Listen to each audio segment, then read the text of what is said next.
Okay, so hello mga ka-doers. Ngayong umaga meron lang tayong short vlog.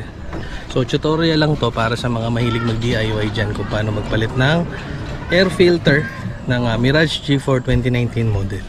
Okay, so syempre, siguro wala pang 5 minutes to. Open lang kaagad natin yung hood natin. Okay.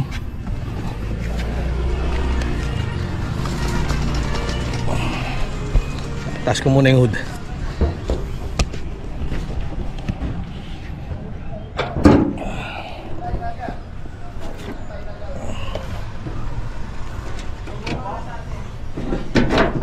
Okay, so yung air filter natin, dito siya located. Ayan, dito siya sa loob nito.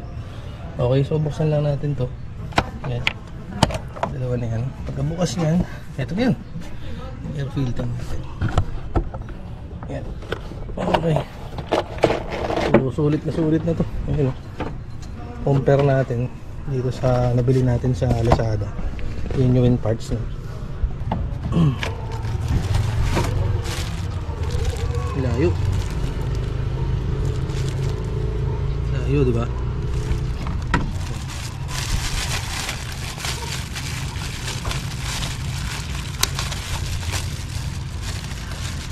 Mas maganda na rin bago nyo ikabit, linisan na rin natin kahit punasan lang natin ng tissue or yung konting basang-basahan kasi mayroong mga dumi sa loob yan. Okay, tapos kakabit na natin ito. Okay, so yun, kung paano nyo siya inalis, same nyo lang din ilalagay yung replacement natin.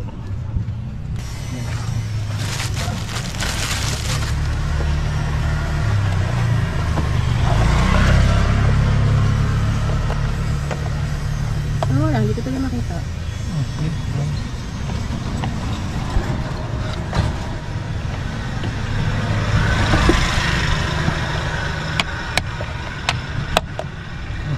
Goods na. Ganun lang kadali. Wala pang 5 minutes nakapagpalit ka na ng yung air filter. So malaking tulong yung air filter para mas makahinga at ma-filter niya yung mga dumi. Okay? So yan. Yun lang, short video lang. Bye bye.